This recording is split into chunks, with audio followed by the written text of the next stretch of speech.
வழக்கமாக எந்த தேர்தல் ஆனாலுமே அண்ணா திராவிட முன்னேற்ற கழகம் தான் தேர்தல் பணிகளில் முன்னெடுப்பு இருக்கும், முன்னாடி இருக்கும். ஆனால் இப்போது திமுக அதில் ரொம்ப தீவிரமாக களமிறங்கிட்டாங்க. பல்வேறு பணிகளை தொடங்கிட்டாங்க. அரசு ரீதியாக, ஆட்சி ரீதியாக பல அறிவிப்புகள், மக்களை ஈர்க்கக்கூடிய சில விளம்பர அறிவிப்புகள், வெற்று விளம்பரங்கள் கூட நிறைய வருது. இந்த ஒருங்கிணைப்பு அவசியங்கிறத வலியுறுத்துறாங்க. ஆனால் திரு எடப்பாடி பிடிவாதமாக அதை மறுத்து வருகிறார். முடியவே முடியாதுங்க, நான் தான் சொல்கிறேன் முடியவே முடியாதுன்னா அப்புறம் திருப்பி அதையே கேட்டுக்கிட்டு இருக்கீங்க அப்படின்னு. கட்சியை வேற யாராவது கைப்பற்றிடுவாங்களோ இல்லை அடுத்து யாராவது உள்ளே கொண்டு வந்தால் அவங்களால நமக்கு ஆபத்து இருக்குமோங்கிற சூழ்நிலை வந்து செல்வி ஜெயலலிதா அவர்களுக்கோ இல்லை புரட்சி தலைவர் எம்ஜிஆருக்கோ இல்லை. ஆனால் எடப்பாடி பழனிசாமிக்கு அப்படி ஒரு சூழ்நிலை இருக்கு. பாரதிய ஜனதா கட்சியின் தலைமையிலான அந்த என்டிஏ அணியில் கூட்டணியை உறுதிப்படுத்திவிட்டு பாரதிய ஜனதா கட்சிக்கு எதிரான மனநிலையில் இருக்கிற, பாரதிய ஜனதா கட்சியை கொள்கை எதிரி, சித்தாந்த எதிரி என்று பேசிக் கொண்டிருக்கிற கட்சிகளையும் எடப்பாடி அழைத்தார் என்றால் பாஜகவே விரும்பியது நம்பிக்கை இல்லை. 5 ஆண்டு ஆட்சியின் மீதான வெறுப்பு, எதிர்ப்பு என்பது மக்களுக்கு இருந்து அந்த மக்கள் இந்த ஆட்சி மாற்றத்தை கொண்டு வர வேண்டும் என்றால் இந்த பக்கம்தான் வாக்களிக்கணும். அது இவர்கள் வெற்றி பெற்று ஆட்சி அமைக்கக்கூடிய வலிமை பெற்றவர்களாக இருக்கிறாங்களான்னு பார்த்து தான் நம்ம ஆட்கள் எப்போவுமே அப்படி தான் யோசிப்பாங்க. இப்போ நமக்கு வெளிப்படையாகவே சொல்கிறாங்க, ஒரு தொகுதிக்கு 30 கோடி 40 கோடி திமுக போய் தம் பண்ணிட்டாங்க, ஒரு வாக்காளருக்கு 2000 ரூபாய் கொடுக்கறதுன்னு. பணம் ஒரு பிரதானம் இல்லை, வெற்றி தான் முக்கியம் என்று ஒவ்வொரு அமைச்சரும் களமிறங்கிட்டாங்க. அண்ணா திராவிட முன்னேற்ற கழகத்தில் பயணிக்கிற 2 கோடி தொண்டர்கள், கிட்டத்தட்ட ஒரு 50-60 லட்சம் நிர்வாகி கிளைக்கழகத்திலிருந்து மாநிலம், மாவட்டம், நகரம், ஒன்றியம் இருப்பாங்க. அதில் திரு எடப்பாடியை விடவும் தகுதியும் திறமையும் அறிவும் ஆற்றலும் நிர்வாகத்திறன் கொண்ட லட்சக்கணக்கானோர் அதிமுக இருக்கிறாங்க. இன்றைக்கு இருக்கிற 65 அதிமுக எம்எல்ஏல ஒரு 35-40 பேர் வேலுமணி ஆதரவு நிலைப்பாட்டில் இருக்கிறாங்க. ஒரு 10-20 பேர் தான் எடப்பாடி பழனிசாமி ஆதரவு நிலையில் இருக்காங்க. வெற்றிக்கான அதிமுகவை உருவாக்குவதில் திரு எடப்பாடி இவ்வளவு பிடிவாதம் காட்டுகிறாரே என்கிற அதிருப்தியில் திரு வேலுமணி இருக்கிறார். அது 100% உண்மை.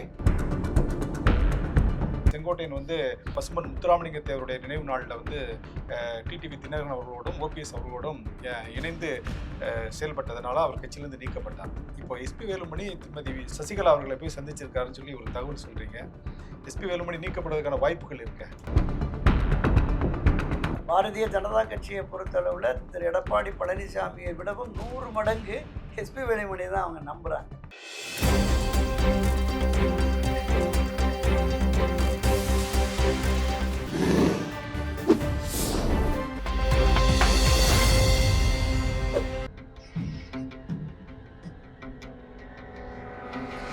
தமிழ் அலை நேயர்களுக்கு வணக்கம்.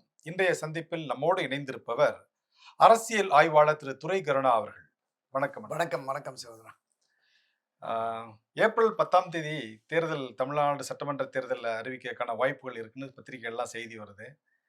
இன்னும் கரெக்டாக 3 மாதங்கள், இன்றையிலிருந்து இன்னும் 3 மாதங்கள், கிட்டத்தட்ட 90 நாட்கள் மட்டும்தான் இருக்குது. ஆளும் திமுக அரசு வந்து பல்வேறு நலத்திட்டங்களை அறிவித்து தேர்தல் பிரச்சாரத்தை மேற்கொள்ள ஆரம்பிச்சிட்டாங்க. அதிமுக தலைமையிலான தேசிய ஜனநாயக கூட்டணி இன்னும் ஒரு வடிவம் அமையலை அப்படின்னு ஒரு கருத்து இருக்கு. எப்படி பார்க்குறீங்க? திராவிட முன்னேற்ற கழகம் மீண்டும் 7வது முறையாக ஆட்சி அமைக்கணும் அப்படிங்கிற அந்த கருத்தாக்கத்தின் அடிப்படையில் களத்தில் இறங்கிட்டாங்க. இப்போ இல்லை, ஒரு வருஷத்துக்கு முன்னாடி 2024 நாடாளுமன்ற தேர்தல் முடிந்த உடனே அடுத்த ஒரு வார காலத்தில் திமுக தலைவர் முதலமைச்சருமான திரு ஸ்டாலின் வந்து 200+, ஆமாம், வெல்வோம் 200 படைப்போம் வரலாறு அப்படின்னு சொல்லி எங்க பார்த்தாலும் ஒரு அஜெண்டாவோட தான் ஆரம்பிச்சிருக்காங்க. ஆமா தொடங்கியிருக்காங்க. என்ன காரணம்னா, நடைபெற்று முடிந்த 2024 நாடாளுமன்ற தேர்தலில் கிட்டத்தட்ட 200க்கும் மேற்பட்ட தொகுதிகள் அவங்களுக்கு வெற்றி வாய்ப்பு திமுக அணிக்கு இருந்திருக்கு. அண்ணா திராவிட முன்னேற்ற கழகம் ஒரு பெரிய சரிவை, பின்னடைவை சந்திச்சது, ஒரு பெரும் தோல்வி. நம்ம பல பதிவுகளில் பேசின மாதிரி ஒட்டுமொத்தமாக 234 சட்டமன்ற தொகுதிகளையும் பார்க்கிற போது ஒரு 11 தொகுதிகளில் தான் அதுக்கு வெற்றி வாய்ப்பாக இருந்திருக்கு. 100க்கும் மேற்பட்ட தொகுதிகளில் கட்டுத்தொகை இழந்திருக்கு. 100க்கும் மேற்பட்ட தொகுதிகளில் 3ஆம் இடம் 4ஆம் இடமெல்லாம் கூட வந்திருக்கு. இப்போ இதை பயன்படுத்தி மீண்டும் நம்ம 2026 ஆட்சி அமைக்கணுங்கிற அந்த நோக்கத்தின் அடிப்படையில் அவங்க களத்தில் இறங்கிட்டாங்க. வழக்கமாக எந்த தேர்தல் ஆனாலுமே அண்ணா திராவிட முன்னேற்ற கழகம் தான் தேர்தல் பணிகளில் முன்னெடுப்பு இருக்கும், முன்னாடி இருக்கும். ஆனால் இப்போது திமுக அதுல ரொம்ப தீவிரமா களமிறங்கிட்டாங்க. பல்வேறு பணிகளை தொடங்கிட்டாங்க. அரசு ரீதியாக, ஆட்சி ரீதியாக பல அறிவிப்புகள், மக்களை ஈர்க்கக்கூடிய ம். சில விளம்பர அறிவிப்புகள், வெற்று விளம்பரங்கள் கூட நிறைய வருது. ம்.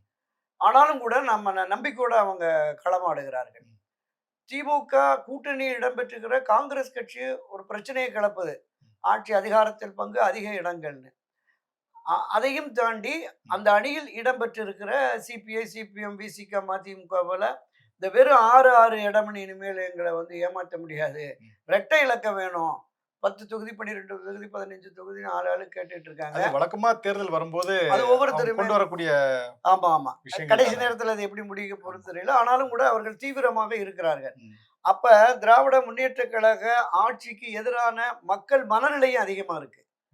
நம்ம பல பதிவுகள்ல பேசியிருக்கோம். ஆசிரியர்கள், அரசூழியர்கள், மருத்துவர்கள், செவிலியர்கள், போக்குவரத்து பணியாளர்கள், மின்வாரிய ஊழியர்கள், இந்த பக்கம் டாஸ்மாக் ஊழியர்கள், துப்புரவு பணியாளர்கள், சாதாரண கீழ் நிலையில் இருக்கிற அத்தனை அமைப்புகளுமே, கடைநிலை ஊழியர்கள் வரையிலும் அங்கன்வாடி பணியாளர்கள், சத்துணவு பணியாளர்கள், டாஸ்மாக் ஊழியர்கள்னு எல்லா அரசு சார்ந்த அமைப்புகள் அனைத்துமே போராட்ட களத்தில் இருக்கு. இதை தாண்டி மக்கள் மத்தியிலையும் அதிருப்தி இருக்கு. இந்த மின் கட்டண உயர்வு, கட்டண மின் கட்டணத்துல உயர்வுகள்லாம் வச்சு. 2 மாதத்து வரை மின் கட்டணங்கிறது நிறைவேற்றாதது, ம். கேஸ் மானியம் 100 தரேன்னு சொன்னது, இதெல்லாமே மக்கள் மத்தியில இருக்கு. இதை தாண்டி சொத்து வரியும் 50%, 100%, 150% கொண்டு போயிட்டாங்க. ஸோ இந்த அதிருப்தியும் இருக்கு. அப்ப இந்த அதிருப்தி ஆட்சி மாற்றத்தை கொண்டு வர வேண்டும் என்கிற எண்ணமும், உணர்வும் ம். வாக்காளர்கள் மத்தியில, பொதுமக்கள் மத்தியில வந்துருச்சு. ம். அப்ப அடுத்த ஆட்சிக்கு யார் யார் வரணும்? பிரதான ஆனா எதிர்க்கட்சியான அந்த பிரதான அதிமுக தான் எதிர்க்கட்சி வரணும். வந்து இன்னும் ஒரு ஸ்ட்ராங்கான ஆ ஒரு அதுதான் ஃபார்முக்கு நான் சொல்ல வரலையே. வரேன். அப்ப பிரதான எதிர்க்கட்சி இவர்கள் திமுகவை வீழ்த்தி ஆட்சி அதிகாரத்திற்கு வரக்கூடிய வலிமை பெற்றிருக்கிறார்கள். ம். வலுவான கூட்டணி இருக்கிறது. இவங்களுக்கு நாம ஓட்டு போட்டோம்னா ஆட்சி மாற்றத்தை கொண்டு வந்துடலாம் அப்படிங்கிற நம்பிக்கையை ஏற்படுத்தக்கூடிய அளவிற்கு ம். இன்றைய எடப்பாடி பழனிசாமி தலைமையிலான அதிமுக இல்லைங்கிறதான் கள யதார்த்தம். அப்ப இதை சரிப்படுத்த வேண்டும் என்பதற்காக தான் தொடர்ந்து வெளியில சென்றவங்க, விலக்கி வைக்கப்பட்டவர்கள், ம். உள்ளே இருக்கிறவங்களும் இந்த ஒருங்கிணைப்பு அவசியங்கிறத வலியுறுத்துறாங்க. ஆனா திரு எடப்பாடி பிடிவாதமாக அதை மறுத்து வருகிறார். முடியவே முடியாதுங்க. நான் தான் சொல்றேன் முடியவே முடியாதுன்னு, அப்புறம் திருப்பி திருப்பி அதையே கேட்டுக்கிட்டு இருக்கீங்க அப்படிங்கிறாரு. கடந்த 2 நாட்களுக்கு முன்னாடி டெல்லியில போய் நேம் மென்ஷன் பண்ணியே சொல்றாரு. திரு ஓபிஎஸ், திரு சசிகலாவுக்கு இங்க இடமே இல்ல. ம். ஆக ஒரு விடாப்பிடியா ஒரு இருக்காரு. ஆமா, ஆமா. ஒரு இயக்கத்தை வழிநடத்துகிற ஒரு தலைவருக்கு இருக்கிற எண்ணம், நோக்கம் என்பது எப்படி இருக்கணும்? கட்சியை வெற்றி பாதைக்கு அழைத்து செல்ல வேண்டும். புரட்சித் தலைவர் எம்ஜிஆர் அவர்களும் சரி, அதைத் தொடர்ந்து கட்சியை வழிநடத்திய செல்வி ஜெயலலிதா அவர்களும் தனக்கு எதிரான நிலைப்பாடு கொண்ட அத்தனை பேரையும் அரவணைச்சு தான் அவங்க பயணித்தார்கள். கட்சியினுடைய வெற்றி முக்கியம். இல்ல இப்ப அவங்களுக்கு ஒரு அதாவது கட்சிய வேற யாராவது கைப்பற்றிருவாங்களோ, இல்ல அடுத்து யாராவது உள்ள கொண்டு வந்தா அவங்களால நமக்கு ஆபத்து இருக்குமோங்கிற சூழ்நிலை வந்து செல்வி ஜெயலலிதா அவர்களுக்கோ, இல்ல புரட்சித் தலைவர் எம்ஜிஆருக்கோ இல்லை. ஆனால் எடப்பாடி பழனிசாமிக்கு அப்படி ஒரு சூழ்நிலை இருக்கு. இப்ப இங்க இருந்து வெளியில போன ஓபிஎஸ் அடுத்து வந்து அவர் வந்து ஒரு ஒரு டீம ஃபார்ம் பண்ணிட்டாருனாலும் பிரச்சனை. இவங்க சசிகலா அவங்க திரும்பி அதிமுகவுக்கு வந்தாலும், அவங்க ஒரு டீம ஃபார்ம் பண்ணிடுவாங்க. இல்ல எடப்பாடிய கூட வெளிய அனுப்பக்கூடிய ஒரு சூழ்நிலை வந்தாலும் வரலாம். இந்த மாரி ஒரு ஏன்னா இப்ப வந்து ஒரு கம்ஃபர்டபுளான ஜோன்ல இருக்கும்போது, அவர் இதெல்லாம் இந்த மாரி ரிஸ்க்லாம் எடுக்க விரும்ப மாட்டார் இல்லையா? யாரா இருந்தாலும் எதார்த்தம் அதுதானே. இல்ல, இல்ல. இப்ப கம்ஃபர்ட்டான ஜோன்னா காலமெல்லாம் இப்படியே எதிர்க்கட்சி தலைவரா இருந்துட்டு போயிடுவோம் அப்படிங்கிற மாதிரியெல்லாம் அவர் நினைச்சாருன்னா, அது வந்து அவர் அடிக்கடி சொல்லலாம்ல 2,00,00,000க்கும் மேற்பட்ட தொண்டர்கள் வழங்கிய இயக்கம் இந்த இயக்கம் நான் மட்டுமே இல்ல அப்படின்னு. அவர்களில் பெரும்பான்மையோர் ஆட்சி வெற்றி அடைய வேண்டும். திமுகவை தேர்தல் களத்துல தோற்கடித்து மீண்டும் அதிமுகவை ஆட்சி கொண்டு வரணுங்கிறது தான். இப்ப விலக்கி வைக்கப்பட்டவர்கள், விலகிச் சென்றவர்கள் வந்தா நமக்கு பெரிய ஆபத்து அப்படிங்கிற அந்த பயம் நியாயமான பயம். அதுல எந்த மாற்று கருத்தும் இல்லை. ஏன்னா, இவர் ஒரு பலகீனமான தலைவர். ஆளுமை மிக்க தலைவர் இல்ல. ஏகோபித்த மக்கள் செல்வாக்கும் இல்ல. கட்சியில் இருக்கிற 100% தொண்டர்களினுடைய ஒட்டுமொத்த ஆதரவும் கூட திரு எடப்பாடிக்கு இல்ல. அதனால அவருடைய பயம் என்பது நியாயமான பயம்தான். ஆனால், இந்த 4 ஆண்டுகளாக இந்த பிரச்சனை வருகிறதில்ல. கட்சி ஒற்றுமையா இருக்கணும். ஒருங்கிணைந்தால் மட்டும்தான் நமக்கு வெற்றி சாத்தியம். இந்த உணர்வு திருமதி சசிகலா அவர்களுக்கு, திரு ஓபிஎஸ் அவர்களுக்கு, திரு எடப்பாடிக்கு மட்டுமே இல்ல. மற்ற அங்க முன்னணியினருக்கும் கூட இருக்கிறது. அப்ப ஒரு 1000 ஆண்டுகளை கடந்து அதிமுக நின்று நிலைத்திருக்கும் என்று பேசிய புரட்சித்தலைவர் எம்ஜிஆர் தொடங்கிய இந்த இயக்கம் இருக்குல்ல, இந்த இயக்கம் கட்டுக்கோப்பாக இருக்க வேண்டும், வலிமை மிக்கதாக இருக்க வேண்டும் என்கிற கருத்தாக்கம் இப்போது திரு எடப்பாடி பழனிசாமிக்கு வந்து, இவர்கள் எல்லாம் அரவணைத்து இவர்கள் அமர்ந்து பேசி ஒரு முடிவெடுக்கலாம். கட்சி முக்கியம். கட்சியினுடைய வெற்றி முக்கியம். எனவே நமக்குள் இந்த ஈகோ வேண்டாம். ஒருவருக்கு ஒருவர் விட்டு கொடுத்து போவோம். அப்படின்னு அமர்ந்து பேசுகிற பொழுது நல்ல முடிவு வருங்கிறேன். ம். மரியாதைக்குரிய அம்மா மறைந்த செல்வி ஜெயலலிதா அவர்கள் காலத்துல இருந்த ஒரு ஆதிக்கமிக்க ஒரு ஒரு ஒரு பவர்ஃபுல் லீடரா திருமதி சசிகலா இல்லைங்கிறது நமக்கு தெரியுது. ம்.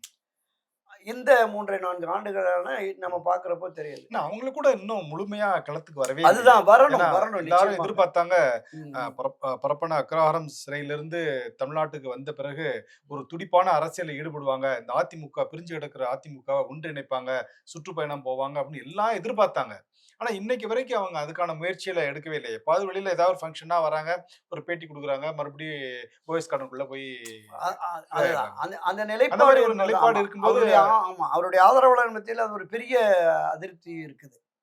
நீங்க குறிப்பிட்ட மாரி பெங்களூர்ல இருந்து வந்த உடனே சிறை மீண்டு வந்த உடனே 27 மணி நேரம் தமிழ்நாடு முழுவதும் அவங்க வரும் வரையெல்லாம் பெரிய அளவுல ஆதரவு இருந்தது. ம். மக்கள் திரள் இருந்தது. அதிமுகவுல அமமுகவையும் இல்ல ஒரு பெரிய தாண்டி எதிர்பார்ப்பை வந்து அவங்க பூர்த்தி செய்யலன்னு ஆமா. நினைக்கிறேன். உண்மைதான், உண்மைதான். வந்த உடனே ஒரு தீவிர அரசியல்ல ஈடுபடுவேன்னு வரும் வழியில ஒரு பத்திரிகையாளர் சந்திப்பு. நேரா வந்து தலைமை கழகத்துக்கு போவாங்க. நான் தான் பொதுச் செயலாளர் என்று அங்கே அமருவார். அப்படிலாம் எதிர்பார்த்தாங்க. ஆனா எதுவுமே நடக்கல. விரைவில் தேர்தல் அப்படிங்கிறதுனால, இந்த முறை நாம வந்து ஒரு தனியான இந்த நிலைப்பாட்ட போய் உள்ள பிரச்சனை ஆகி போச்சுன்னு சொன்னா, அது பாதிப்பை ஏற்படுத்துங்கிறதுனால தான் தற்காலிகமாக நான் ஒதுங்கி இருக்கிறேன். ரெட்டல வெற்றி பெறணும். இந்த மறுபடியும் ஒரு பிளவு பிரிவை சந்திக்கக் கூடாதுங்கிற நல்லெண்ணத்தின் அடிப்படையில தான் அவங்க அத அத அந்த முயற்சிய பண்ணுனாங்க. இல்ல அவங்களோட எண்ணம் நல்லெண்ணாவே இருக்கட்டுமே. இப்ப ஆமாமா. ஏன்னா, அவங்க சொன்னாங்க, "இது அம்மாவும், தலைவரும் உருவாக்கிய இந்த கட்சி வந்து என்னால ஒரு அவப்பெயர் வந்துறக்கூடாது. அப்படிங்கிறதுக்காக நான் ஒதுங்கி இருக்கேன்னு" சொல்லி ஆரம்பிச்சாங்க முதல்ல. ஆனா இன்னைக்கு சூழ்நிலை வந்து எல்லாரும் ஒருங்கிணைத்தால் மட்டும் தான் வந்து அதிமுக வெற்றி பெறுங்கிற சூழ்நிலையில கூட, அவங்க அமைதி காக்கிறது வந்து அவங்கள நம்பி இருக்கக்கூடிய தொண்டர்களையும், பிற தொண்டர்களையும் வந்து அதிருப்தியாக்குது. பல்வேறு கட்டத்துல தன்னோடு பேசிக் கொண்டிருப்பதாகவும், விரைவில் நல்ல முடிவு வருங்கிறது இந்த 3 வருஷமாவே அவங்க சொல்லிட்டு இருக்காங்க. நேரடியாக களத்துக்கு வராதது என்பது அவருடைய ஆதரவாளர்கள் மத்தியில ஒரு கடும் அதிருப்தியை ஏற்படுத்தியிருக்கிறது. யாரெல்லாம் பேசுகிறார்கள்? என்ன மாதிரியான நிலைப்பாட்டை திருமதி சசிகலா எடுக்கப் போகிறாருங்கிறது இன்னும் வரைக்கும் நமக்கு தெரியல. ஆனாலும் கூட நான் நிச்சயமாக இந்த கட்சியை ஒருங்கிணைப்பேன். ஒன்றிணைந்த அதிமுகவோடு பயணித்து மீண்டும் அதிமுகவை அம்மாவின் ஆட்சியை கொண்டு வருவேன் என்று கடந்த வாரம் வரைக்குமே சொல்றாங்க. நீங்க எதார்த்தம் குறித்து சில விஷயங்கள சொன்னீங்க. நானும் அதே எதார்த்தத்தோட சில விஷயங்கள வந்து நான் உங்ககிட்ட கேட்கணும்னு முற்படுறேன். ஆ திமுக கூட்டணி வந்து பார்த்தீங்கன்னா, 2021ல இருந்த மாரி அப்படியே இன்டாக்ட்டா வந்து இன்னும் அப்படியே நிலைகுலையாமல் இருக்கு. சிலர் சீட்டுக்காக கூட காங்கிரஸ் கட்சியில உள்ள ஒரு சில உறுப்பினர்கள் வந்து சீட்டுக்காக பேசலாம். இந்த மாரி எங்களுக்கு அதிக சீட்டு வேணும், அதிகாரத்தில் பங்கு வேணும் அப்படின்னு தேர்தல் நேரத்தில எல்லாரும் சொல்லக்கூடிய விஷயங்கள் தான். ஆனா மத்த கம்யூனிஸ்ட் கட்சிகளும், விடுதலை சிறுத்தைகளும் அந்த அளவுக்கு பெரிய அளவுக்கு குரல் எழுப்பாட்ட கூட அவங்களுடைய கூட்டணி இன்னும் அப்படியே ஸ்ட்ராங்கா தான் இருக்கு. ஸோ நாளைக்கு எலக்ஷன் வந்தா கூட அவங்க அத சந்திக்க தயாரா இருக்காங்க. தேசிய ஜனநாயக கூட்டணிய பொறுத்தமட்டில அதிமுகவும், பாஜகவும் இணைந்தாங்க. இப்போ பாமக வந்து சேர்ந்திருக்கிறாங்க. இப்போ சமீபத்தில டெல்லியில போய் சந்திச்ச பிறகு நீங்க சொன்ன மாரி ஓபிஎஸ்ஸையும், திருமதி சசிகலா அவர்களையும் வந்து எக்காரணத்த கொண்டும் கட்சியில சேர்க்க மாட்டேன்னு சொல்லி கதவை இழுத்து மூடிவிட்டார். இது சேர்க்கிறதுக்கான வாய்ப்புகள் இல்ல. ஒருவேளை டிடிவி தினகரன் அவர்கள் அ பாஜகவுடைய நிர்பந்தத்தாலயோ, இல்ல பாஜக கேட்டுக்கொண்டதுனாலயோ இந்த கூட்டணிக்கு வந்து இணையதுக்கான வாய்ப்புகள் இருக்கு. இத நீங்க எப்படி பார்க்குறீங்க? இன்னும் மெகா கூட்டணி அமைப்போம்ன்னு சொல்றாரு. இந்த ஒரு சில கட்சிகள் தான் வரதுக்கு தயாரா இருக்கு. நேற்று கடலூர்ல நடந்த தேமுதிக கூட்டத்தில கூட அவங்க வந்து கூட்டணிய அறிவிப்பேன்னு சொல்லி சொன்னாங்க. பட் இதுவரைக்கும் அவங்க அறிவிக்கல. இந்த மாரி சூழ்நிலைகள் வந்து 2026 தேர்தல்ல தேசிய ஜனநாயக கூட்டணிய எப்படி வலுப்படுத்தும்? தேசிய ஜனநாயக கூட்டணிக்கு டெல்லி தலைமை. தமிழ்நாட்டுக்கு எடப்பாடி ஆனா அவரு பழனிசாமி. சொன்னாரே, டெல்லி தமிழ்நாட்ட ஆள முடியாதுன்னு சொல்லி சொன்னாரே. ஆமா அதான் சொல்றேன். தமிழ்நாட்டை பொறுத்தளவுல இந்த என்டிஏ அணிக்கு எடப்பாடி தான் தலைமைன்னு சொல்லிட்டாங்க. அப்ப இந்த கூட்டணியை வலுப்படுத்துவதற்கு வலுவான அவர் சொல்ற மாதிரி ஒரு பிரம்மாண்ட கூட்டணியை உருவாக்குவதற்கு அவர்தான் முன்முயற்சி எடுக்கணும். திரு எடப்பாடி பழனிசாமியினுடைய அணுகுமுறை, அவருடைய செயல்முறைகள் என்பது பெரிய அளவுல ஒரு நம்பத்தகுந்ததாக இல்லை அப்படின்பது பொதுவெளி பார்வையாக இருக்கிறது. இப்ப பாரதிய ஜனதா கட்சியோடு கடந்த ஏப்ரல் மாதமே கூட்டணி போட்டாங்க. இப்ப 8 மாதமாக அவரே சொல்றாரு திரு எடப்பாடி பழனிசாமிய, கிராம பகுதிகள்ல பல்வேறு பகுதிகள்ல நம்மளோட பாஜக கூட்டணியில இருக்குங்கிறதே தெரியல. இதை நீங்க எடுத்துட்டு போங்க அப்படிங்கிற மாதிரி இன்னும் சொல்லியிருக்கிறார். கூட்டணி ஜெல் ஆகலையே. அதுதான் நான் சொன்னேன். அப்ப ஏன் இந்த முரண்பாடுனா, தொடக்கத்திலேயே ஒரு கூட்டு போராட்ட குழுவை நடத்துறேன்னு பாஜக தரப்புல சொன்னபோது, எடப்பாடி பழனிசாமி இல்ல நான் முதல் கட்டமா நான் ஒரு பிரச்சார பயணத்தை முடிச்சுட்டு வந்துறேன். அப்புறமா பார்ப்போம் அப்படின்னு சொல்லிட்டு அவங்கள கழட்டி விட்டார். ஆமா. அவர் போன இடங்கள்ல பெரிய அளவுல பாஜக வரவேற்புல அங்கொன்று இங்கொன்றுமாக ஒரு சில தாமரை கொடிகள் இல்ல அது இருந்தது. அதிமுகவுடைய பிரச்சார கூட்டமா மட்டும்தான் இருந்துச்சு. அப்படிதான் இருந்தது முழுக்க முழுக்க. 1, 2 இடங்கள்ல தாவேகா கொடியை பார்த்து எடப்பாடி உணர்ச்சி வசப்பட்டார். ம். இந்த வெளியில போன இந்த பிள்ளையார் சொல்லி போட்டாச்சு. ஆமாமா போட்டாச்சு அப்படின்லாம் இருந்தாரு. அவங்களும் கதவை அடைச்சிட்டாங்க. வேண்டாம் வரல அப்படிங்கிற மாதிரி அடைச்சிட்டாங்க. அப்ப இவரால் ஒரு வலுவான கூட்டணியை கட்டமைக்க முடியுமாங்கிற சந்தேகம் வந்து இருக்கு. ஏன்னா, அவர் அந்த பிரச்சார பயணத்தின் போதே ஒரு திமுகவில் இருக்கிற கட்சிகள்லாம் நம்மட்ட வரப்போகுது அப்படின்னு சொல்லிட்டு போற இடத்துல அழைப்பு விடுத்தார். காங்கிரஸ் கட்சிக்கு அழைப்பு விடுத்தாரு, கம்யூனிஸ்டுகளுக்கு, விடுதலை சிவப்பு சிறுத்தைகளுக்கு கம்பளங்களுக்கு, அழைப்பு ஆமா விடுத்தாரு. விடுதலை சிறுத்தைகள், தாவேக எல்லோருக்குமே அழைப்பு விடுத்துட்டு இருந்தாரு. இங்க பாரதிய ஜனதா கட்சி தலைமையிலான அந்த என்டிஏ அணியில் கூட்டணியை உறுதிப்படுத்தி விட்டு பாரதிய ஜனதா கட்சிக்கு எதிரான மனநிலையில் இருக்கிற பாரதிய ஜனதா கட்சியை கொள்கை எதிரி, சித்தாந்த எதிரி என்று பேசிக் கொண்டிருக்கிற கட்சிகளையும் எடப்பாடி அழைத்தார் என்றால் பாஜகவே இவர் மீது நம்பிக்கை இல்லை இல்ல. ம். அப்ப பாஜக தொண்டர்கள் எப்படி இவரை நம்பி பயணிப்பாருங்க? அது ஒரு கேள்வி இருக்கிறது. நம்ம தொடக்கத்துல பேசின மாதிரி இந்த எதிர்ப்பு, ம். இந்த 5 ஆண்டு ஆட்சியின் மீதான வெறுப்பு, எதிர்ப்பு என்பது மக்களுக்கு இருந்து அந்த மக்கள் இந்த ஆட்சி மாற்றத்தை கொண்டு வர வேண்டும் என்றால் இந்த பக்கம் தான் வாக்களிக்கணும். அது இவர்கள் வெற்றி பெற்று ஆட்சி அமைக்கக்கூடிய வலிமை பெற்றவர்களாக இருக்கிறாங்களான்னு பார்த்து தான் நம்ம ஆட்கள் எப்பவுமே அப்படிதான் யோசிப்பாங்க. ஜெயிக்கிற வாய்ப்பு இருந்தா போடுவோம் எதுக்கு அப்படிங்கிற மாதிரி ஆமா. ஒண்ணு. ஜெயிக்கிற குதிரையில தானே பணம் கட்டுவாங்க. அது மாதிரியான மனநிலையில தான் இருப்பாங்க. ம். இப்ப இதை தாண்டி தேர்தல் வெற்றி தோல்வியை தீர்மானிப்பது பணம் தான் ஆயிடுச்சு. ம். இப்ப நமக்கு வெளிப்படையாகவே சொல்றாங்க. ஒரு தொகுதிக்கு 30 கோடி 40 கோடி திமுக போய் தம் பண்ணிட்டாங்க. ம். ஒரு வாக்காளருக்கு 2000 ரூபாய் கொடுக்கறதுன்னு. பணம் ஒரு பிரதானம் இல்லை, வெற்றி தான் முக்கியம் என்று ஒவ்வொரு அமைச்சரும் களம் இறங்கிட்டாங்கங்கிறாங்க. ம். ஒவ்வொரு அமைச்சர்களிடமும் குறைந்தது 10 தொகுதி, மேற்ப 15, 20 தொகுதிகள்லாம் கூட கொடுத்துட்டாங்க. கொடுக்கப்பட்டிருக்கு. ஸோ அவங்க ஒவ்வொரு மாநில குழு, மண்டல குழு, தொகுதி குழு, அதை கண்காணிக்க அமைச்சர்கள் குழுன்னு போட்டாச்சு. ம்.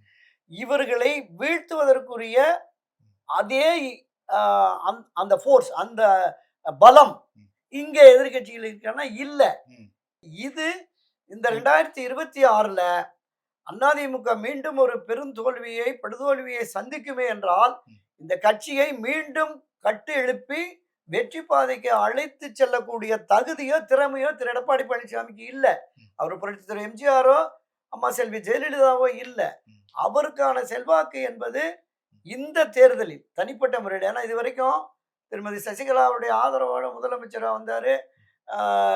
அந்த பாஜகவினுடைய தயவால இந்த முதல் தர்ம யுத்தத்தை முடிவுக்கு கொண்டு வந்து 4.5 ஆண்டு அவர் முதலமைச்சர் ஆகுவதற்கும் இந்த இணைப்பு தான் காரணம். பாஜக இணைப்பு தான் காரணம். ஆனா வெளியில அதிமுக நிர்வாகிகளும் மற்றும் தொண்டர்கள் மத்தியில ஒரு சின்ன வார்த்தைகள் வந்து போயிட்டு இந்த 4 ஆண்டு காலம் அதாவது இவர் முதலமைச்சரா இருந்தாரு. அதுக்கப்புறம் இப்போ கிட்டத்தட்ட 4.5 ஆண்டு 9 ஆண்டு காலம் இதை வந்து வேற ஒருத்தர் இருந்தா இந்த கட்சியை வந்து காப்பாத்திருக்கவே முடியாது அப்படிங்கிற ஒரு எண்ணமும் ஒரு பேச்சும் பொதுவெளியில இருக்கு.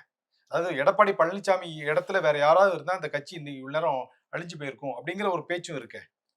அண்ணா திராவிட முன்னேற்ற கழகத்தில் பயணிக்கிற 2 கோடி தொண்டர்கள், கிட்டத்தட்ட ஒரு 50-60 லட்சம் நிர்வாகி கிளைக்கழகத்திலிருந்து மாநிலம், மாவட்ட, நகரம், ஒன்றியம் இருப்பாங்க. அதுல திரு எடப்பாடியை விடவும் தகுதியும், திறமையும், அறிவும், ஆற்றலும், நிர்வாகத்திறன் கொண்ட லட்சக்கணக்கானோர் அதிமுக இருக்கிறாங்க. வாய்ப்பு கிடைக்க வேண்டும். நான் பல பதிவுகளில் தொடக்கத்திலிருந்து சொல்றேன். மரியாதைக்குரிய திருமதி வி.கே. சசிகலா அவர்கள் அன்றைக்கு அமைச்சரவையில் இருந்த பெஞ்சமினை கைகாட்டியவர் தான் முதலமைச்சர் அப்படின்னா, அவர் முதலமைச்சர் நாற்காலியில் உட்கார்ந்து அந்த அதிகாரத்தை பயன்படுத்தி அவர் இந்த மாதிரி சூழ்ச்சி எல்லாம் பண்ண மாட்டாரு. அவரும் கொண்டு வந்திருப்பாரு, கட்சியை கட்டமைப்பா கொண்டு போயிருக்கார். ஒரு வாய்ப்பு கிடைக்கிறது. தன்னுடைய பணபலத்தாலும் அதிகார பலத்தாலும் கட்சியை தன் கட்டுப்பாட்டிற்கு கொண்டு வந்து விட்டார் தான் குற்றச்சாட்டு.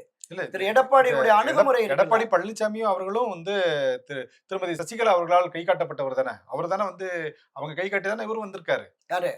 எடப்பாடி பழனிசாமி அவர்கள். அதுதான் நான் சொல்றேன். அவர் கை காட்டி இருக்கிற பொழுது இவரை தாண்டி வேற அந்த 31 அமைச்சர்ல யாரோ ஒருத்தரை கை காட்டி இருந்தாலும் அவங்களுக்கு பவர் இல்ல. முதலமைச்சர் என்கிற அந்த உயர் பொறுப்பு கிடைத்த உடனே அவர் இந்த மாதிரியான வேலைகள்ல ஈடுபட்டுட்டார். அவருடைய இல்ல அந்த நேற்று கூட நீதிமன்றத்துல ஒரு வழக்கு அவர் மீது பொதுச் செயலாளர் ஆனது செல்லாதுன்னு சொல்லி போடப்பட்ட வழக்கு உச்சநீதிமன்றத்துல போடப்பட்ட வழக்கு கூட நேத்து தள்ளுபடியாச்சு. இது மாரி ஏகப்பட்ட வழக்குகளை வந்து சந்திச்சு தானே அந்த இடத்துல உட்கார்ந்திருக்கிறாரு. இல்ல நிச்சயமா அதுல மாற்று கருத்தே இல்ல. உயர்நீதிமன்றம், உச்சநீதிமன்றம், தேர்தல் ஆணையம் எல்லா எல்லா இடத்திலயும் போய் இடத்துலயும். அவர் பெருமளவுல வெற்றி பெற்று வருகிறார். அந்த வெற்றி எத்தகைய வெற்றி என்பது அவருக்கும், அவரை சார்ந்தவர்களுக்கும் தெரியும். சரி. நம்ம நீதித்துறை தொடர்பா அந்த விவாதங்களுக்கே போக வேண்டாம். அதுதான் நான் சொல்ல வந்தேன். தனக்கு இருந்த அதிகார பலத்தையும், பணபலத்தையும், படைபலத்தையும் வைத்து இந்த கட்சியை தன் கட்டுக்குள் கொண்டு வந்து விட்டார். அதுல மாற்று கருத்தே இல்ல. செயற்குழு, பொதுக்குழு, முன்னாள் அமைச்சர்கள், இன்னாள் அமைச்சர்கள், மாநில, மாவட்ட நிர்வாகிகளில் பெரும்பான்மையோர் அங்க இருக்கிறாங்க. அதுல எந்த மாற்று கருத்துமே இல்ல. இவ்வளவு பேர் இருக்காங்க. அவர் தான் அதிமுக. அதிமுகவை அவர தவிர வேற யாருமே இந்த கட்டுப்பாட்டுல கொண்டு வர முடியாது அப்படிங்கிறாங்க. இந்த இடத்துல நான் நான் உங்கட்ட ஒரு முக்கியமான ஒரு கேள்வி கேட்க வேண்டியது இருக்கு சார். ஆ மத்திய அமைச்சர் திரு அமித்ஷா வந்து தமிழகம் வந்திருக்க 2 நாள் வந்திருந்தாரு. அந்த வருகையின் போது திருச்சியில வந்து அடுத்தடுத்த நாட்கள்ல 2 நாள் வந்து கிட்டத்தட்ட 2 மணி நேரம் எஸ்பி வேலுமணி அவர்கள் வந்து அவர சந்திச்சாரு. அதுக்கப்புறம் அப்ப அந்த நேரத்துல பொதுச் செயலாளர் எடப்பாடி பழனிசாமி கூட போய் பார்க்கல. ஆனா டெல்லி போன பிறகு டெல்லியில போய் 2 நாள் பயணமா டெல்லி போய் அமித்ஷா வந்து சந்திச்சாரு. இப்போ அவர் வந்து அ டெல்லி சந்திப்பின் போதும் திரு எஸ்பி வேலுமணி அவர்கள் எடப்பாடி பழனிசாமி அவர்களோட இல்ல. அதே மாரி இப்போ 2 நாட்களாக தலைமை கழகத்துல வந்து வேட்பாளர் தேர்வு நடந்துட்டு இருக்கு. மனு கொடுத்தவங்களுக்கெல்லாம் நேர்ல சந்திச்சு நேர்காணல் நடந்துட்டு இருக்கு. இந்த 2 நாள்களும் எஸ்பி வேலுமணிய வந்து பார்க்க முடியல. என்ன நடக்குது சார்? ஏதாவது ஏற்கனவே அமித்ஷா பார்த்துட்டு வந்த செங்கோட்டையன் மாரி ஒரு கதை இப்ப சொல்லப்படுதா? எப்படி நீங்க பார்க்குறீங்க? இல்ல தொடக்கம் முதலே எஸ்பி வேலுமணி வந்து பாரதிய ஜனதா கட்சியினுடைய ஆதரவு நிலைப்பாட்டில தான் இருந்தாரு. இந்த கட்சி மீண்டும் கூட்டணிக்கு கொண்டு வரதுல அவர் தான் பெரும் பங்காற்றினாருங்கிறது எல்லோருக்குமே வெளிப்படையா தெரிஞ்ச விஷயம் தான். ஆ இந்த பிரிந்து சென்ற, விலக்கி வைக்கப்பட்ட, விலகிச் சென்றவர்களை மீண்டும் ஒருங்கிணைக்க வேண்டும் என்பதில திரு வேலுமணி அவர்கள் மிக தீவிரமாக இருக்கிறார். டெல்லியில வந்து அவரு பியூஷ் கோயல சந்திச்ச போதும் சரி, நிர்மலா சீதாராமன சந்திச்ச போதும் கூட இவர்ட்ட தான் அசைன்மென்ட்ட குடுத்தாங்க. திரு எஸ்பி வேலுமணிட்ட தான் குடுத்தாங்க. இன்னும் வெளிப்படையா சொல்றதுன்னா, இன்றைக்கு இருக்கிற 65 அதிமுக எம்எல்ஏல ஒரு 35, 40 பேர் வேலுமணி ஆதரவு நிலைப்பாட்டுல இருக்கிறாங்க. ஒரு 10, 20 பேர் தான் எடப்பாடி பழனிசாமி ஆதரவு நிலையில இருக்காங்க. ஆனா வேலுமணி இப்போ தொடக்க சமீபத்தில பார்க்க முடியல. ஒரு 4, 5 நாளா எந்த விதமான சீன்லயும் இல்ல பார்க்க ஏதோ முடியலையே. ஒரு மனத்தாங்கல் இருக்குன்னு நமக்கு அவங்களுக்குள்ள ஏதோ ஒரு பனிப்போர் நடக்கிறதோ அப்படிங்கிற மாரி தான் தெரியுது. பல விஷயங்கள்ல அவர வந்து இன்னும் இந்த நிலைப்பாட்டில் அண்மையில எனக்கு கிடைச்ச தகவல் வந்து மரியாதைக்குரிய திருமதி வி.கே. சசிகலா அவர்களை கூட திரு வேலுமணி சந்திச்சு பேசினாரு. "பொறுமையா இருங்க, எல்லாம் நல்லா வந்துருமா" அப்படிங்கிற மாதிரி. ஆ இது வந்து வலிமை மிக்க ஒன்றுபட்ட வெற்றிக்கான அதிமுகவை உருவாக்குவதில் திரு எடப்பாடி இவ்வளவு பிடிவாதம் காட்டுகிறாரே என்கிற அதிருப்தியில திரு வேலுமணி இருக்கிறார். அது 100% உண்மை. ஏனென்றால், அந்த 6 பேர் சென்று சந்திச்சதுல அவரும் ஒருவர். திரு செங்கோட்டையன், நத்த விஸ்வநாதன், திரு தங்கமணி, வேலுமணி, சி.வி. சண்முகம், கே.பி. அன்பழகன். இந்த 6 பேர்ல அவரும் ஒருத்தர். அவர் தான் மிக தீவிரமாக வலியுறுத்தியிருக்கிறார். கள எதார்த்தம் வேறாக இருக்கிறது. எல்லாம் ஒண்ணு சேர்ந்து போயிடுவோம். நாம எடுக்கிற முயற்சிக்கு அவங்கள கொண்டு வந்துருவோம் அப்படின்னு சொல்லிட்டு. நான் நம்ம இதிலேயே கூட சொல்லியிருக்கேன்.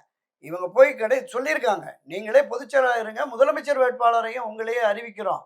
நீங்க விலக்கி வைக்கப்பட்டவர்கள், விலகிச் சென்றவர்கள் வந்து தலைவர் காலத்து, அம்மா காலத்து ஒருங்கிணைந்த அந்த அதிமுகவை வெற்றி பாதையில அழைத்து செல்வோம். எல்லாம் வாருங்கன்னு ஒரு அழைப்பு விடுங்க. ஒரு அறிக்கை குடுங்க. அந்த அறிக்கைய எடுத்துட்டு போய் திரு ஓபிஎஸ் அவர்களையும், திருமதி சசிகலா அவர்களையும் சந்தித்து, நாம் எடுத்த அந்த முடிவுக்கு உடன்பட இந்த நிலைப்பாட்டிற்கு அவர்களை ஒப்புக்கொள்ள வைத்து நாங்கள் அழைத்து வருகிறோம்னு சொல்லியிருக்காங்க. அதுக்கே முடியாதுன்ட்டாராம். நீங்க வந்தா சரியா இருக்காதுங்க. நீங்க இப்போ குறிப்பிட்டு பேசும்போது சொன்னீங்க, அ திரு எஸ்பி வேலுமணி அவர்கள் திருமதி வி.கே. சசிகலா அவர்களை 2 தினங்களுக்கு முன்பு சந்திச்சு பேசினாரு. ஏன்னா நீங்க வந்து திருமதி வி.கே. சசிகலா அவர்களோடு தொடர்பு இருக்கக்கூடியவங்க. இது எல்லாமே எல்லாரும் அறிஞ்ச விஷயம். ஏற்கனவே இதே மாரி தான் செங்கோட்டையன் விஷயத்திலும் நடந்துச்சு. செங்கோட்டையன் வந்து பசும்பொன் முத்துராமலிங்க தேவருடைய நினைவு நாள்ல வந்து டிடிவி தினகரன் அவர்களோடும், ஓபிஎஸ் அவர்களோடும் இணைந்து செயல்பட்டதனால அவர் கட்சியிலிருந்து நீக்கப்பட்டார். இப்போ எஸ்பி வேலுமணி திருமதி சசிகலா அவர்களை போய் சந்திச்சிருக்காருன்னு சொல்லி ஒரு தகவல் சொல்றீங்க. எஸ்பி வேலுமணி நீக்கப்படுவதற்கான வாய்ப்புகள் இருக்கா? இல்ல பல காலமாகவே அவரு திருமதி வி.க. சசிகலா அவர்களோட அடிக்கடி தொலைபேசியில தொடர்பு கொண்டு, அ கட்சியின் நலன் முக்கியம். கட்சி ஒன்றிணைய வேண்டும் என்பதில நாங்க எல்லோருமே அ இல்ல அப்படி பார்த்தா கூட இருக்கிறோம். டெல்லியில பேசும்போது 2 பேர மட்டும் ரொம்ப குறிப்பிட்டு சொன்னாரு. அதை நீங்க கூட டிடிவி தினகரன் பேரை கூட அவர் குறிப்பிடல. ஓபிஎஸ் அவர்களையும் திருமதி சசிகலா அவர்களையும் எக்காரணத்தை கொண்டும் கட்சியில சேர்க்க முடியாது அப்படின்னு சொல்லிட்டாரு. அப்படிப்பட்ட கட்சியில இருந்து இதுதான் திரு எஸ்பி வேலுமணிக்கு அதிகபட்ச கோபத்தை உருவாக்கி அதுக்கு பிறகு அவர் இவங்களோட வரல அப்படி. அதுதான் முக்கியம். ஏன்னா அவர் வந்து கட்சி வெற்றி பெற்று ஆட்சிக்கு வர வேண்டும் என்றால் அவங்க எல்லாம் வரணும்னு விரும்புறாரு. ஏன்னா இது ரொம்ப அழுத்தமா கேட்க காரணம் என்னன்னா, ஏற்கனவே கொங்கு மண்டலத்துல இருந்து திரு செங்கோட்டையன் அவர்கள் இதே காரணத்துக்காகத்தான் தாவேக்கால போய் ஜாயின் பண்ணாரு.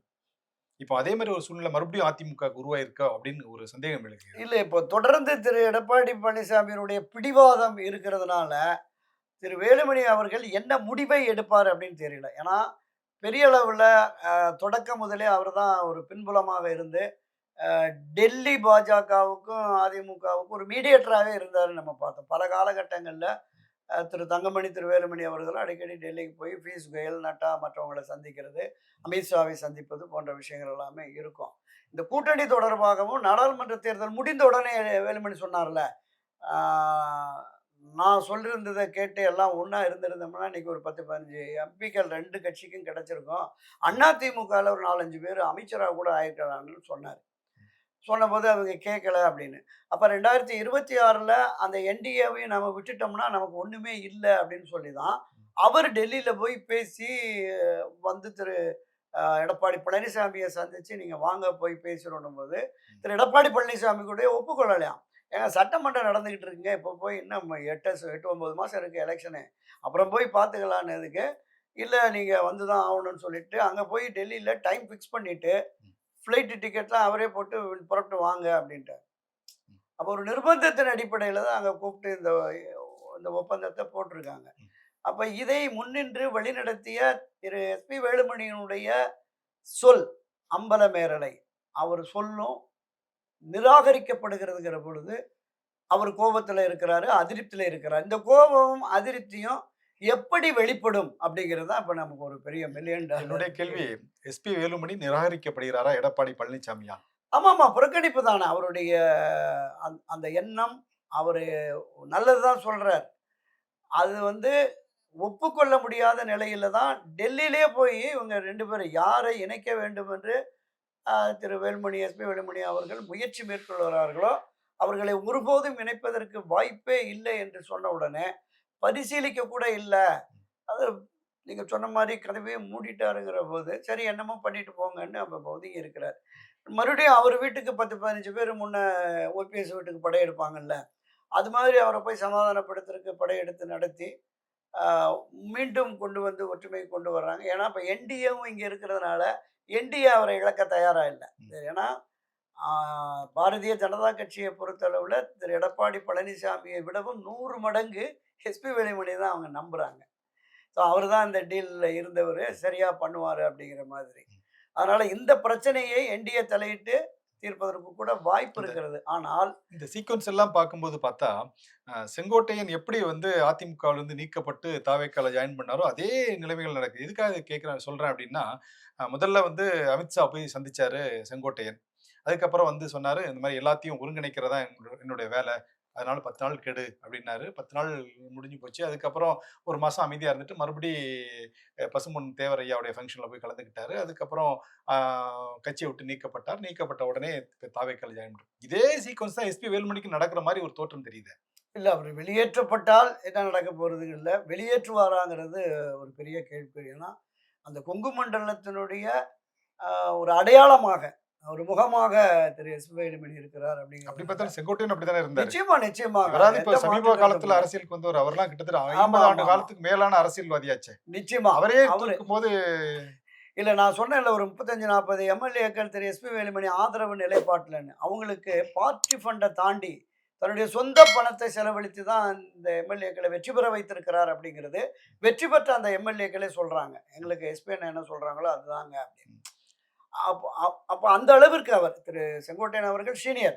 தலைவர் காலம், அம்மா காலத்துல இருந்தவரு. அவரும் ஆனால் தலைமை நிலை களப்பணியில் ஆமா. அவரும் தலைமை நிலைய ஆ செயலாளர். பெரிய இவரும் தலைமை அளவுல நிலைய பெரிய செயலாளர். அளவுல இருந்தவரு. ஆனால் அண்மையில் நடைபெற்ற அந்த தேர்தல் களப்பணியில் திரு வேலுமணியினுடைய பங்களிப்பு மிக அதிகமாக இருந்தது. நான் குறிப்பிட்ட இத்தனை எம்எல்ஏக்கள் வருவதற்கு அவருடைய பங்களிப்பு அதிகமாக இருந்தது. அங்க வந்து திரு எடப்பாடி பழனிசாமியை விடவும் கூடுதலான எம்எல்ஏக்கள் ஆதரவோடு அவர் இருக்கிறார். எனவே அவரை இழப்பதற்கு இவங்க தயாரா இருப்பாங்கன்னு தெரியல. இப்ப இந்த அணுகுமுறை இருக்குல்ல, இதுதான் பலகீனமான அணுகுமுறை. இது பொதுவெளிகள்லயும், மக்கள் மத்தியிலும் ஒரு அதிருப்தியை உருவாக்குகிற பொழுது, அவருக்கான பின்னடைவு, சரிவு என்பது தொடர்ந்து வருகிறது, வரும். சரி, சரி. இதை உணர்ந்து அவர் செயல்பட்டால் மட்டுமே வெற்றியை நோக்கி போக முடியும். இல்லைன்னா மீண்டும் 2024 விடவும் ஒரு மோசமான தோல்வியை சந்திக்க வேண்டியது வரும். உணர்வாரா எடப்பாடி? பார்ப்போம் முடிவு. நன்றி, வணக்கம் சார். நன்றி.